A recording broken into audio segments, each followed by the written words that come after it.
Getting into these guys. So one thing I wanted to mention that I'm just going to bounce back a page because this might note it a little bit well. As a general rule of thumb, I know so like Firefox and the WebKit browsers, they supported for a while having maximum widths and minimum widths, maximum heights, minimum heights. But since there wasn't cross-browser support, I know for myself personally, in interactions with the developers, they stopped kind of using those altogether because even though they were tempting to use and kind of cool, like obviously it didn't have that full cross-browser support, so those things weren't used too often. To solve that dilemma that we had with like these JQ touch libraries, I actually ended up relying almost entirely on using maximum and minimum widths. And I think I've got the sentence because I was able to get it done before I could articulately explain it. Basically, what you want to do is you want to set a percentage width to most of your elements, but also set a maximum width to most of your elements. Right? So what I mean by that, in the most basic scenario, if we go back to the home page, let me just strip these back.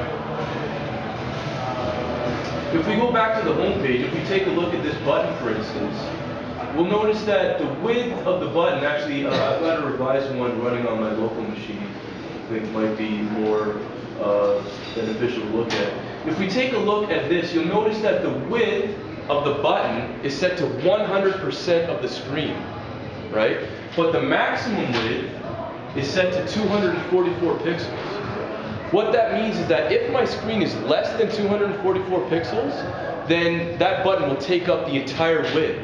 But as your interface begins expanding out, there's a limit there, right? So I kind of feel like what these cats have going on over here, they just need that one element added onto it. It's kind of like, okay, this is sweet because you can kind of tell that the interface is set to be 100% wide. You kind of feel like, okay, well, if you took some of the common conventions and maybe chopped it off at like 320 or something like that and gave that the maximum width, this would look even presentable even in a web scenario.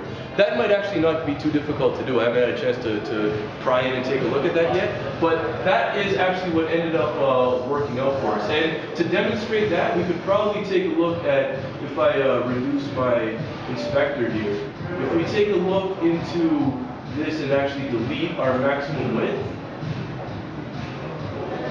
then you notice how my button goes back to 100% wide and it starts to look silly again. Right, so what I would encourage is kind of take that approach. Again, when your problem is you need something that works for desktop and mobile, that's kind of like, it seemed to be the quote-unquote magic thing. Go back to using your full percentage width so that it's liquid, but then cap it off at a max. Yeah.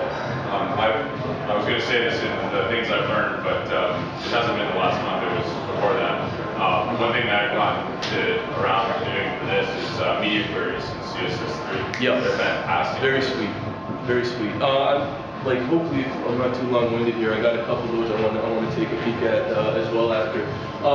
So that's kind of like the clutch. And if you take a look at some of the internals, just go back here. Like, if we take a look at this rate button, what we'll notice, I think we got this in a nested div, which kind of drives me up the wall, but it's there anyway. If we take a look at, where is it? Okay, so the width here, we've got it at 100%, but a maximum width of 52 pixels. So from whatever element it was in, we've got it capped off, right? So it won't go beyond that 52 pixel width, and therefore it'll scale depending on the size of the device that it's in. Some other things as well on that note. This is also the kind of circumstance where you want to start using images as minimally as possible. And by that I mean it's time to break out the CSS3 buttons. And any of you guys getting into any interface stuff, I would dedicate the, whatever 6-8 hours it takes to really wrap your head around getting those CSS buttons and hover states with the gradients and your text shadows because things that we were looking to do years ago that required a PSD and some effective cropping of images, you can emulate a lot of these things very effectively with CSS3. The reason why mobile, of course, is it's really imminent to be doing that is because you want to, it becomes a premium in page load, right? You want to minimize the file sizes of what you're loading in. CSS3 is ends up with a really nice effect. Going back to these buttons here, these guys here, you'll notice between the rounded corners, the text shadows, the hover states. I don't know if you can really see the swapping of the gradient in the background. I just kind of I'm not the design guy. I kind of took the button and just stuck at it until I could emulate it as best as I could, and it came out looking pretty decent. Now, you don't get the hover states on mobile devices so well, right? But when you do have the web scenario, it comes out looking pretty slick. I wanted to point out in general, for those of you that are getting into doing mobile development, it really pays to know the exact pixel size of whatever it is that you're dealing with. And so what I've generally done, I haven't had a chance, usually anything that I use on a recurring basis, I like to turn it into a tool that I can have, some of the other guys on my team use and stuff like that. But I basically just put together a little console that's just taking a JavaScript. I can even show you the JavaScript here. It's really minimal JavaScript. But if you go to Reale.ca/measure, every device I kind of know. So it saves the guessing, right? So I'll go check it on my phone, so I know my phone width. And the thing that's cool is I also put a resize event handler on this. So when I go in my phone, and I go from portrait mode to landscape mode, I can actually see what the pixel dimensions are. And the reason why that's useful is because you want to be knowing, if you're going to be developing mobile, particularly for iPhone, I mean, it's just iPhone is iPhone. You got a bit more of a problem when it comes to developing for Android devices because everybody and their mom makes an Android phone, which is cool on the one hand, but a little bit, there's a lot of devices out there on the other hand. But you want to start getting familiar with these. And so what that actually looks like is, let's see if we can try that out.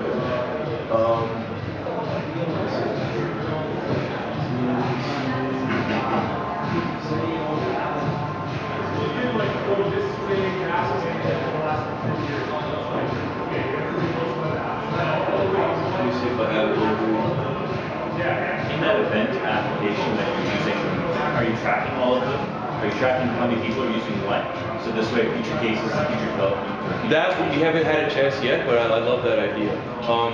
What we are tracking is general usage, and so for the people that we're working with on these, obviously the statistics are important, so we build that stuff in, and just very basic analytics right now. But I am kind of interested to know what devices are using it most frequently. The thing that was coolest again is that what I like to do is I like to actually go to the events and see how people are interacting with it.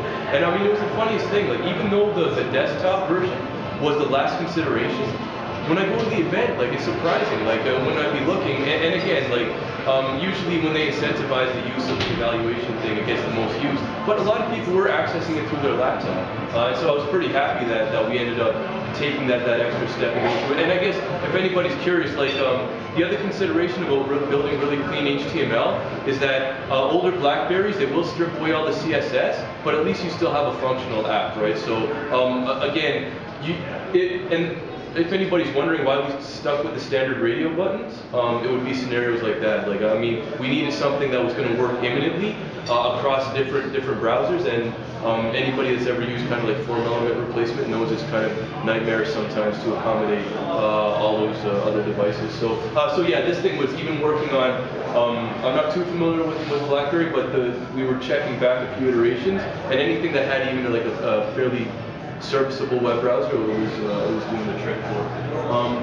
I wanted to show you guys that one JavaScript, which was this one. Yeah. So basically, using jQuery, love jQuery, use it a ton. Just when the document was ready, grab the window width and height, and I was just putting it out in a console that I had dynamically created. And then the key was here. Every time it was resized. So if I went to my browser and resize this guy, then we'll notice that my numbers are decreasing, right? So you can kind of like, and so therefore if you know that your iPhone's like 320 by 480, or I can't remember off the top exactly what it is, you can kind of just set your browser to be that size, and then you can be checking up on your iPhone stuff there.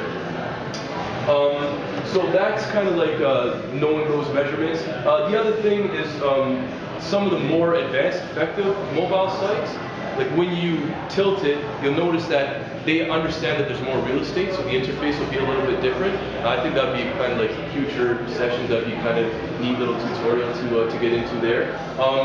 And the other thing, I guess, just before I kind of bounce off here, one last thing I wanted to mention was another thing that's kind of looking cool for implementation. And when I thought of mobile, I kind of wanted to try to throw together something that used geolocation for this. I didn't get a chance to, but I just think it's really cool that it's so super easy to implement. I'd love to see somebody build like a web-based version of Foursquare or something similar. But sorry, go to foursquareplayground.com. Yeah.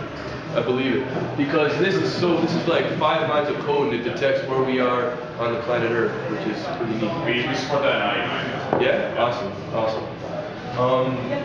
So yeah, shout out to the geolocation stuff. And oh yeah, the one last thing is this console.